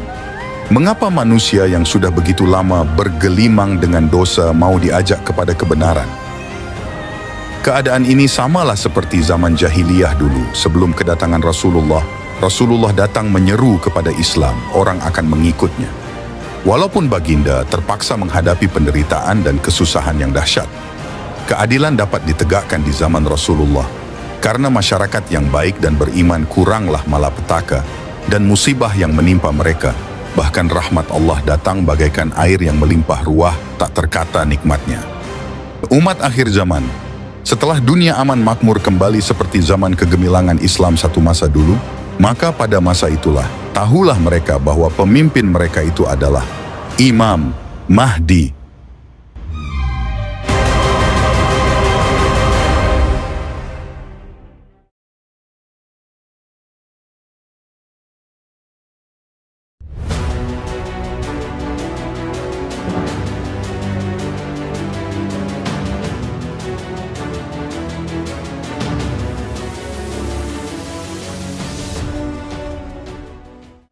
Assalamualaikum warahmatullahi wabarakatuh. Kenapa Allah Subhanahu wa Ta'ala memilih Nabi Isa alaihi salam untuk membunuh Dajjal? Diketahui berdasarkan dalil-dalil bahwa Nabi Isa menjumpai Dajjal di Baitul Maqdis dan kaum muslimin pun mengepungnya. Nabi Isa bin Maryam kemudian memerintahkan untuk membuka pintu. Kaum muslimin melaksanakannya dan ternyata di balik pintu tersebut terdapat Dajjal. Lantas dia pun berlari. Nabi Isa alaihi salam pun bertemu dengan Dajjal di gerbang Lud di timur. Lalu Nabi Isa menumpas Dajjal dan pengikutnya dari orang-orang Yahudi. Sebelum lanjut sahabat umat muslim, jangan lupa untuk bantu support dengan like dan subscribe agar kami makin semangat membuat kontennya. Bismillah, mari kita mulai. Ada beberapa jawaban yang bisa menjelaskan alasan Allah Subhanahu wa Ta'ala memilih Nabi Isa alaihi salam untuk membunuh Dajjal. Berikut ini selengkapnya. 1. Allah Subhanahu wa Ta'ala menunjukkan kebenaran agama Islam. Rasulullah Shallallahu Alaihi Wasallam bersabda, "Kami telah mendapatkan riwayat dari Nabi Shallallahu Alaihi Wasallam. Sungguh hampir dekat waktunya turun di tengah-tengah kalian Isa bin Maryam sebagai hakim yang adil. Dia akan menghancurkan salib, membunuh babi, menghilangkan jizyah upeti karena kafir Jimmy sudah tidak ada lagi. Semuanya Muslim. Akan dihancurkan seluruh agama di zaman beliau, kecuali Islam." HR Bukhari. 2. Membuktikan Nabi Isa masih hidup. Allah Subhanahu wa Ta'ala berfirman dalam Al-Quran surat An-Nisa ayat 157 artinya, "Dan karena ucapan mereka, sesungguhnya kami telah membunuh Al-Masih, Isa putra Maryam, Rasul Allah Subhanahu wa Ta'ala. Padahal mereka tidak membunuhnya dan tidak pula menyalibnya. Tetapi yang mereka bunuh ialah orang yang dimiripkan dengan Isa bagi mereka. Sesungguhnya orang-orang yang berselisih paham tentang pembunuhan Isa benar-benar dalam keraguan-raguan tentang yang dibunuh itu. Mereka tidak mempunyai keyakinan tentang siapa yang dibunuh itu, kecuali mengikuti persangkaan belaka. Mereka tidak pula yakin bahwa yang mereka bunuh itu adalah Isa." QS An-Nisa 157. 3. Menegaskan kemuliaan Nabi Muhammad. Allah Subhanahu wa Ta'ala berfirman dalam Al-Quran, surah As-Saff ayat 6. Artinya, "Dan ingatlah ketika Isa ibnu Maryam berkata, 'Hai Bani Israel, sesungguhnya aku adalah utusan Allah Subhanahu wa Ta'ala kepadamu, membenarkan kitab sebelumku, yaitu Taurat, dan memberi kabar gembira dengan datangnya seorang Rasul yang akan datang sesudahku, yang namanya Ahmad Muhammad.' Maka tatkala Rasul itu datang kepada mereka dengan membawa bukti-bukti yang nyata, mereka berkata, 'Ini adalah sihir yang nyata.'" QS As-Saff 6. 4. Telah dekat ajal Nabi Isa alaihi salam. Ada yang beranggapan bahwa Nabi Isa alaihi salam sudah meninggal dunia. Kenyataannya Nabi Isa akan wafat setelah mengerjakan tugas dari Allah Subhanahu wa Ta'ala, yaitu membunuh Dajjal. Pada akhirnya Nabi Isa alaihi salam akan mengalami kematian seperti dialami manusia lainnya. Akan tetapi, meninggalnya Nabi Isa sesudah membunuh Dajjal, dan beliau akan menegakkan keadilan bersama seluruh umat Islam di seluruh dunia. Lamanya Nabi Isa alaihi salam tinggal di bumi adalah selama 40 tahun. Dalam hadits riwayat Imam Ahmad dan Ibnu Hibban, Rasulullah Shallallahu Alaihi Wasallam bersabda, artinya, beliau tinggal di bumi selama 40 tahun sebagai imam yang adil dan hakim yang bijaksana. HR Ahmad, Ibnu Hibban, Syahih Mawariduz Zam'an dari Aisyah radhiyallahu anha. Kata Imam Al-Haytsami, hadits ini rawi-rawinya syahih. Lihat Majma'uz Zawaid dan Qissatu Dajjal halaman 60. Kisah Dajjal yang akan dibunuh Nabi Isa alaihi salam pada akhir zaman. Dilansir dari buku Kiamat, tanda-tandanya. Menurut Islam, Kristen dan Yahudi oleh Mansur Abdul Hakim, Rasulullah Shallallahu Alaihi Wasallam disebut Dajjal akan mengelilingi seluruh lokasi di muka bumi. Namun, ada pengecualian di beberapa tempat. Dajjal disebut akan menawarkan kenikmatan kepada manusia yang kala itu tengah ditimpa kesulitan besar. Kondisi saat itu akan terjadi kekeringan, kekurangan makanan, dan sebagainya. Pada waktu itulah Dajjal muncul untuk memberi kesenangan yang semu. Kesenangan palsu itu membuat banyak yang iman dan takwanya lemah, menjadi tergiur dan jadi pengikut Dajjal. Peperangan kaum Muslim dan Dajjal. Peperangan antara kaum Muslim yang dipimpin oleh Imam Mahdi dan Dajjal beserta pasukannya akan meletus. Namun itu semua tak akan bertahan lama, sebab Dajjal akan ditumpas oleh Nabi Isa alaihi salam yang Allah Subhanahu wa Ta'ala turunkan dan takdirkan untuk melawannya di akhir zaman. Sesuai dalam hadits dari An-Nawas bin Sam'an, Rasulullah Shallallahu Alaihi Wasallam berkata, artinya, dalam situasi seperti itu, Allah Subhanahu wa Ta'ala mengutus Isa bin Maryam. Dia turun di Menara Putih sebelah timur kota Damaskus dengan mengenakan pakaian yang dicelup za'faraan sambil berpegangan pada sayap dua orang malaikat. Jika dia menganggukkan kepalanya, ada air yang menetes. Dan jika dia mengangkat kepalanya, ada bola-bola air bening seperti permata menggelinding turun. Setiap orang kafir yang mencium bau napasnya pasti mati. Dan napasnya mencapai jarak sejauh pandang matanya. Lalu dia memburu Dajjal hingga akhirnya dia menemukannya di Bab Lud. Di sana dia membunuhnya. Lalu Isa bin Maryam mendatangi sekelompok kaum yang telah dilindungi Allah Subhanahu wa Ta'ala. Lalu dia mengusap wajah mereka dan memberitahu mereka tentang derajat mereka di surga. HR Muslim. Kisah terbunuhnya Dajjal dalam hadis perihal Dajjal yang dikalahkan oleh Isa alaihi salam telah Rasulullah Shallallahu alaihi wasallam ceritakan dalam sejumlah hadis. Berikut sabdanya yang dilansir dari buku Tanda-Tanda Kiamat. Tanda-tanda besar oleh dari Abu Umamah dengan sanad syahih Rasulullah Shallallahu alaihi wasallam menuturkan, dan pemimpin kalian Imam Mahdi adalah seorang yang soleh. Setelah imam sholat mereka datang untuk menunaikan sholat subuh bersama umat Islam, tiba-tiba Nabi Isa putra Maryam turun pada waktu subuh. Kemudian sang imam sholat yang sudah siap tadi mundur perlahan untuk mempersilakan Nabi Isa alaihi salam menjadi imam sholat. Lalu kedua tangan Nabi Isa memegang kedua bahu sang imam tadi, sambil berkata, "Majulah dan sholatlah bersama mereka sebab mereka beriqamah untukmu." Lalu sang imam sholat bersama mereka. Setelah sholat selesai, Nabi Isa berkata, "Bukalah pintu." Pintu pun dibuka, dan di balik pintu ada Dajjal, bersama 70.000 orang Yahudi. Semuanya menghunus pedang. Ketika Dajjal melihat Nabi Isa, dia pun meleleh. Sebagaimana melelehnya bagai garam dalam air, ia pun lari, tetapi terkejar ketika sampai di pintu sebelah timur. Ia pun dibunuhnya oleh Isa alaihi salam. Lalu Allah Subhanahu wa Ta'ala berkenan untuk menghancurkan orang-orang Yahudi, maka tak satu pun dari seluruh makhluk Allah Subhanahu wa Ta'ala yang tidak bisa memberitahu tentang keberadaan orang-orang Yahudi, karena Allah Subhanahu wa Ta'ala telah membuat mereka mampu berbicara, baik batu, pepohonan, tembok pembatas, maupun binatang melata, kecuali Garqad, nama pohon orang Yahudi, yang memang tidak mampu berbicara sebab ia termasuk pohon orang-orang Yahudi. Semua makhluk Allah Subhanahu wa Ta'ala tadi akan mampu mengatakan, "Wahai hamba Allah, di sini ada orang Yahudi, bunuhlah." HR Ibnu Majah, Ibnu Huzaimah, dan Hakim. Dalam riwayat lain dari Ibnu Asakir yang dikutip dari buku Kiamat, tanda-tandanya menurut Islam, Kristen, dan Yahudi, Nabi Shallallahu alaihi wasallam juga bersabda, "Ketika malam yang gelap menyelimuti bumi, kaum mukminin saling berkata satu sama lain, 'Apa lagi yang kalian tunggu untuk menyusul saudara-saudara kalian ke keridaan Allah Subhanahu wa Ta'ala?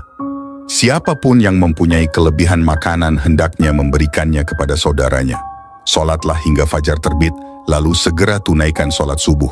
Setelah itu, serbulah musuh kalian, raih mati syahid atau kemenangan.' Lalu datanglah malam yang pekat, sehingga seseorang tidak dapat melihat tangannya sendiri. Saat itulah Nabi Isa bin Maryam turun. Ketika tiba-tiba muncul seorang lelaki berbaju besi, orang-orang bertanya, 'Siapa kamu?' Dia menjawab, 'Aku adalah hamba Allah Subhanahu wa Ta'ala, dan kalimahnya, Isa putra Maryam.' Isa alaihi salam lalu menyeru kaum muslimin, 'Wahai manusia, apa yang menghalangi kalian untuk keluar menyerbu si pendusta jahat itu?' Orang-orang berkata, 'Ini adalah jin.' Mereka pun berlarian. Ternyata mereka berhadapan dengan Isa bin Maryam. Kemudian ketika sholat dilaksanakan, Isa alaihi salam diminta menjadi imam, tapi dia berkata, 'Biar imam kalian saja yang maju dan mengimami kalian.'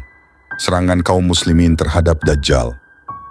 Setelah melaksanakan sholat subuh, kaum muslimin menyerbu Dajjal. Melihat itu, si pendusta terbesar ini mencair seperti garam yang larut di dalam air. Isa bin Maryam mengejarnya lalu membunuhnya. Bahkan pohon dan bebatuan pun memanggil-manggil, 'Wahai ruh Allah, ini ada perang Yahudi bersembunyi di sini. Tidak ada seorang pun yang dahulu mengikuti Dajjal yang tidak dibunuh oleh Isa alaihi salam.' HR Ahmad, hadits syahih. Kondisi dunia dan kaum muslim setelah terbunuhnya Dajjal. Kondisi dunia dan kaum muslim setelah terbunuhnya Dajjal amatlah damai dan makmur. Hanya saja setelah 7 tahun kondisi kembali bergolak setelah Allah Subhanahu wa Ta'ala mengutus Yajuj dan Majuj. Selanjutnya Allah membinasakan Yajuj dan Majuj dalam satu malam berkat doa Nabi Isa bin Maryam. Ibnu Katsir dalam bukunya berjudul Dahsyatnya Hari Kiamat memaparkan ayat-ayat Al-Quran yang menjelaskan tentang kemunculan Ya'juj dan Ma'juj menjelang hari kiamat pada surat Al-Anbiya ayat 96 sampai 97 dan Al-Kahfi ayat 92 sampai 99. Selanjutnya Nabi SAW menerangkan, setelah Allah Subhanahu wa Ta'ala membinasakan kaum Ya'juj dan Ma'juj, lalu Allah mengirimkan hujan, tidak dapat menghindar darinya satu rumah pun, baik rumah dari tanah liat maupun dari bulu. Allah Subhanahu wa Ta'ala membasuh bumi ini sampai menjadi seperti cermin. Lalu diperintahkan kepada bumi, tumbuhkan buah-buahanmu dan kembalikanlah keberkahanmu. Pada masa itu, sekumpulan manusia cukup memakan satu buah delima. Mereka pun dapat bernaung dari kulitnya. Susu mereka juga diberkahi, sampai-sampai satu ekor unta betina yang banyak susunya cukup untuk sekian kabilah manusia. Satu ekor sapi betina yang banyak susunya cukup untuk satu kabilah. Satu ekor kambing betina yang banyak susunya cukup untuk satu kabilah kecil HR Muslim. Seekor sapi jantan harganya sekian dari harta dan satu ekor kuda hanya beberapa dirham. Nabi Muhammad SAW juga bersabda, sangat beruntung kehidupan setelah turunnya Al-Masih. Sangat beruntung kehidupan setelah Al-Masih. Langit diberi izin untuk menurunkan hujan. Bumi diberi izin untuk menumbuhkan tumbuhan. Sampai-sampai seandainya engkau menaburkan biji di batu yang halus, niscaya akan tumbuh. Tidak ada kekikiran, tidak ada kedengkian dan kebencian. Setiap binatang yang berbisa dihilangkan bisanya. Terwujudlah keamanan di muka bumi, sehingga harimau-harimau dapat bergembala bersama unta, macan bersama sapi, dan serigala bersama kambing. Bahkan, anak-anak bermain ular dan tidak membahayakan mereka. HR Abu Dawud. Sampai-sampai bayi memasukkan tangannya pada ular dan ular tidak menggigitnya. Bayi perempuan membuka mulut harimau untuk melihat giginya, tetapi harimau itu tidak mencelakainya. Serigala berada di tengah-tengah kambing seolah-olah ia sebagai anjing penjaganya. Bumi dipenuhi kedamaian seperti dipenuhinya bejana dengan air. Kata-kata mereka satu sepakat sehingga tidak ada yang diibadahi selain Allah Subhanahu wa Ta'ala. Peperangan meletakkan bebannya. Bangsa Quraisy mengambil kerajaannya. Lalu dikatakan, bumi menjadi semacam bejana yang terbuat dari perak, yakni hidangan yang mengeluarkan tumbuhan. Tumbuhannya sama di masa Nabi Adam. Lalu berapa lama Nabi Isa tinggal di bumi? Nabi Muhammad SAW mengatakan, Isa tinggal di bumi selama 40 tahun. Kemudian Allah Subhanahu wa Ta'ala mewafatkan beliau. Kaum muslimin kemudian menyalatinya. HR Dawud, Ahmad, Ibnu Hibban, dan yang lain. Dalam keadaan seperti itu, Allah Subhanahu wa Ta'ala mengutus angin yang dingin dari arah Syam hingga menerpa mereka dari bawah ketiak-ketiak mereka dan mencabut roh setiap mukmin dan muslim. HR Dawud, Ahmad, Ibnu Hibban, dan yang lain. Dalam hadis Ibnu Amr, tidak ada di muka bumi seorang pun yang dalam kalbunya ada keimanan seberat semut, kecuali angin itu mencabutnya. Walaupun seseorang di antara mereka berada di tengah-tengah gunung, angin itu tentu akan menerpanya. Tersisalah sejelek-jelek manusia. Terdapat riwayat lain yang menunjukkan bahwa lama Nabi Isa tinggal di bumi pada akhir zaman nanti ialah 7 tahun. Di antaranya ialah riwayat Muslim dari Abdullah bin Amr radhiyallahu anhu pada bab Zikru Ad-Dajjal.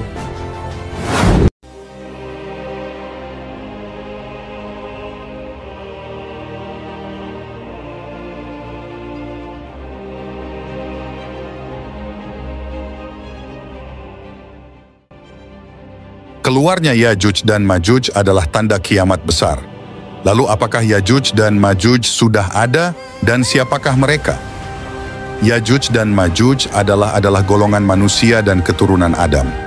Ibnu Katsir menerangkan bahwa mereka ini adalah keturunan dari Nabi Nuh alaihi salam dari keturunan anaknya, Yafits, yakni Magoh bin Yafits, bin Nuh bin Lamik, Lamaka bin Metushaleh, bin Idris, bin Yarid, bin Mahlail, bin Qianan, bin Anusi, bin Shits, bin Adam. Magoh inilah yang menjadi cikal bakal bangsa Yajuj dan Majuj.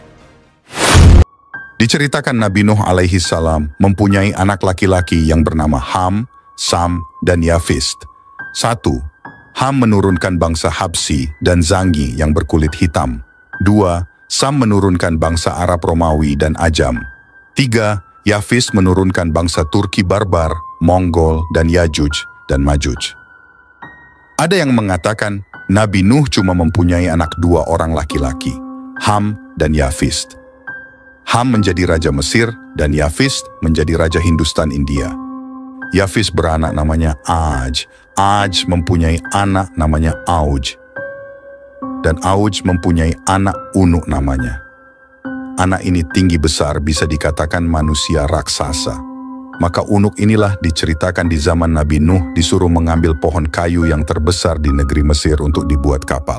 Nabi Nuh adalah manusia yang terpanjang umurnya di dunia, yaitu 950 tahun. Menurut riwayat orang dulu sangat panjang umurnya dan besar-besar. Akan tetapi yang paling terbesar badannya dan paling tingginya di dunia di waktu itu adalah Unuk. Namun Unuk ini tidak mempunyai pikiran seperti orang dewasa.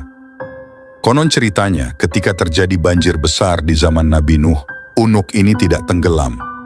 Gunung Ararat di Turki yang terkenal gunung yang paling tinggi, di situ tinggal puncaknya yang kelihatan. Dan konon katanya bangsa Turki, artinya suku bangsa yang tertinggal ketika Zulkarnain menutup pintu goa tempat keluar masuk bangsa Yajuj itu. Benar tidaknya wallahu alam, Unuk itu lebih panjang lagi umurnya dari Nabi Nuh. Menurut cerita kematian Unuk di zaman Nabi Musa alaihi salam, konon kabarnya pada suatu ketika Unuk tiba-tiba datang ke negeri Rum dan berkata kepada raja di situ, "Tuan Raja, cobalah Tuan carikan seorang gadis untuk saya. Tapi awas jika Tuan tidak memenuhi kehendak saya, akan saya karamkan negeri Tuan dengan air laut ini," kata Unuk. Bukan main perangkatnya sang raja mendengar ancaman Unuk yang tidak masuk akal itu. Bagaimana bisa mencarikan gadis yang sebesar Unuk sang manusia raksasa? Akan tetapi raja tidak kehabisan akal. Raja meminta tempo sampai 12 tahun untuk mencari gadis yang dimintanya. "Kasih aku tempo untuk mencarikan gadis yang kamu mau, hai Unuk," kata raja. "Baiklah, akan aku tunggu janji raja. Ingat, akan aku tenggelamkan kerajaan Anda ini dengan air laut," ancam Unuk kepada raja. Rupanya Unuk sabar menunggu. Kemudian raja mengumpulkan para ahli pembuat patung di seluruh dunia untuk membuat patung raksasa. Akan disuruh pahat sebuah gunung batu. Akan dilukis menyerupai seorang gadis cantik yang sedang tidur terlentang. Demikian raja mengerahkan ahli pemahat patung untuk membuat patung tersebut. Lalu mereka memahat dan melukiskan sebuah gunung batu menyerupai gadis cantik. Perut patung itu dikorek, hampir 12 tahun. Selesailah patung itu. Dalam perut patung itu diisi daging mentah yang dimasukkan dari liang kemaluan patung itu. Maka tidak sedikit pengisian daging yang masuk ke dalam perut patung itu. Kemudian setelah itu dipanggillah Unuk untuk diberitahukan kepadanya di mana tempatnya gadis itu yang diminta. Bukan main girangnya hati Unuk untuk melihat patung itu, cantik dan menggairahkan. Tidak sehelai benang pun menutupi patung gadis itu. Unuk tidak dapat menahan rasa birahinya, lalu dijiimanya patung gadis itu, dan kemudian ia pergi tidak kembali lagi. Takdir Tuhan, air mani Unuk yang tertumpah dalam perut patung bercampur daging, lalu menjadi busuk dan berulat sebesar tubuh bayi manusia. Lama-kelamaan, ulat itu jadi kepompong, maka dari kepompong-kepompong itu menetas menjadi anak manusia yang sempurna. Setelah menetas semuanya dan mereka menjadi lapar, lalu keluar mencari makan. Dengan melalui liang kemaluan patung, itulah menjadi pintu goa bagi mereka keluar masuk. Mereka keluar memakan apa saja yang mereka temui, terutama binatang-binatang ternak yang menjadi sasaran mereka. Maka di zaman Iskandar Zulkarnain ditutup pintu goa itu, dengan demikian mereka tidak dapat keluar mengganggu lagi. Sebagaimana sudah diterangkan di atas, pada saat kiamat akan tiba, mereka dapat keluar setelah tutupan itu hancur dikorek mereka. Demikian keterangan dari kitab Kashful Ghaibiyah dalam Al-Quran. Allah Subhanahu wa Ta'ala berfirman, hingga apabila tembok Yajuj dan Majuj dibukakan dan mereka turun dengan cepat dari seluruh tempat yang tinggi, dan apabila janji yang benar hari kebangkitan telah dekat, maka tiba-tiba mata orang-orang kafir terbelalaklah. Mereka berkata, alangkah celakanya kami, sesungguhnya kami benar-benar lalai tentang ini, bahkan kami benar-benar orang-orang yang zalim. Al-Anbiya 96-97. Sesungguhnya Yajuj dan Majuj telah ada saat ini, dan Al-Quran menunjukkan akan hal itu. Allah Subhanahu wa Ta'ala berfirman tentang Zulkarnain. Hingga ketika dia sampai di tempat terbit matahari sebelah timur, didapatinya matahari bersinar di atas suatu kaum yang tidak kami buatkan, suatu pelindung bagi mereka dari cahaya matahari itu. Demikianlah, dan sesungguhnya kami mengetahui segala sesuatu yang ada padanya Zulkarnain. Kemudian dia menempuh suatu jalan yang lain lagi, hingga ketika dia sampai di antara dua gunung. Didapatinya di belakang kedua gunung itu suatu kaum yang hampir tidak memahami pembicaraan. Mereka berkata, wahai Zulkarnain, sungguh Yajuj dan Majuj itu sekelompok manusia yang berbuat kerusakan di bumi, maka bolehkah kami membayarmu imbalan, agar engkau membuatkan dinding penghalang antara kami dan mereka. QS Al-Kahfi 90-94. Yajuj dan Majuj sudah ada. Yajuj dan Majuj sudah ada, dan terus dalam keadaan turun-temurun beranak pinak, tidak meninggal satu orang dari mereka, kecuali lahir 1000 orang lebih. Sebagaimana disebutkan dalam riwayat Abdullah bin Amr radhiyallahu anhu, yang diriwayatkan Al-Hakim rahimahullahu dalam mustadraknya. Namun, Alhamdulillah, Allah Subhanahu wa Ta'ala telah bentengi mereka dari kita, yaitu dengan sebab menakdirkan munculnya Zulkarnain, yang dengan kemampuannya membuat benteng yang terbuat dari besi dan tembaga. Allah Subhanahu wa Ta'ala berfirman, kemudian dia menempuh suatu jalan yang lain lagi, hingga apabila dia telah sampai di antara dua buah gunung, dia mendapati di hadapan keduanya suatu kaum yang hampir tidak mengerti pembicaraan. Mereka berkata, hai Zulkarnain, sesungguhnya Yajuj dan Majuj itu orang-orang yang membuat kerusakan di muka bumi. Maka dapatkah kami memberikan suatu pembayaran kepadamu, supaya kamu membuat dinding antara kami dan mereka? Zulkarnain berkata, apa yang telah dikuasakan oleh Rabbku kepadaku terhadapnya adalah lebih baik, maka tolonglah aku dengan kekuatan manusia dan alat-alat, agar aku membuatkan dinding antara kamu dan mereka, berilah aku potongan-potongan besi.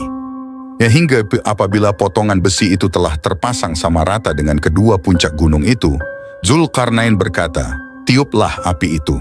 Ketika besi itu sudah menjadi merah seperti api, dia pun berkata, berilah aku tembaga yang mendidih agar kutuangkan ke atas besi panas itu. Maka mereka tidak dapat mendakinya dan tidak pula dapat melubanginya. Zulkarnain berkata, dinding ini adalah rahmat dari Rabbku, maka apabila janji Rabbku sudah datang, dia akan menghancur luluhkannya, dan janji Rabbku itu benar. Dan pada hari itu kami biarkan mereka berbaur antara yang satu dengan yang lain, dan apabila sangkakala ditiup lagi, akan kami kumpulkan mereka semuanya. Al-Kahfi 92-99.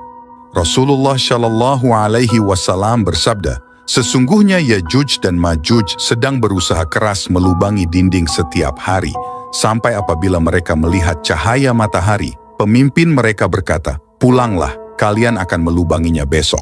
Kemudian esok harinya mereka kembali melubangi dinding itu dan bekerja lebih kuat dari yang kemarin, sehingga jika waktunya telah tiba, Allah Subhanahu wa Ta'ala akan mengirimkan mereka kepada manusia sesuai dengan keinginannya. Sehingga apabila mereka melihat cahaya matahari, pemimpin mereka berseru, pergilah, kalian akan melubanginya besok, insya Allah. Bisa juga kiranya dia mengucapkan kata pujian itu. Namun ketika mereka kembali hendak melubanginya, ternyata dinding itu sudah seperti keadaan semula saat mereka tinggalkan kemarin. Tapi mereka terus melubanginya dan akhirnya berhasil keluar menyerbu manusia. Mereka mengeringkan air dan orang-orang berlindung di benteng-benteng. Mereka melepaskan anak panahnya ke langit, lalu anak-anak panah itu kembali dengan berlumuran darah. Mereka berkata dengan sombong, "Kita telah mengalahkan penduduk bumi dan langit." Kemudian Allah mengirimkan sejenis ulat pada tengkuk mereka hingga mereka mati. Kemudian Rasulullah Shallallahu Alaihi Wasallam bersabda, "Demi yang jiwa Muhammad berada di tangannya, sesungguhnya binatang melata di bumi akan menjadi kenyang dan gemuk karena dapat makan daging dan darah mereka."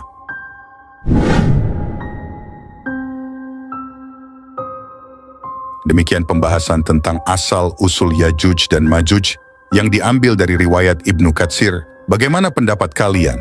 Tuliskan di kolom komentar dan jangan lupa like, subscribe sebagai bentuk support terhadap channel umat muslim. Akhir kata, wassalamualaikum warahmatullahi wabarakatuh.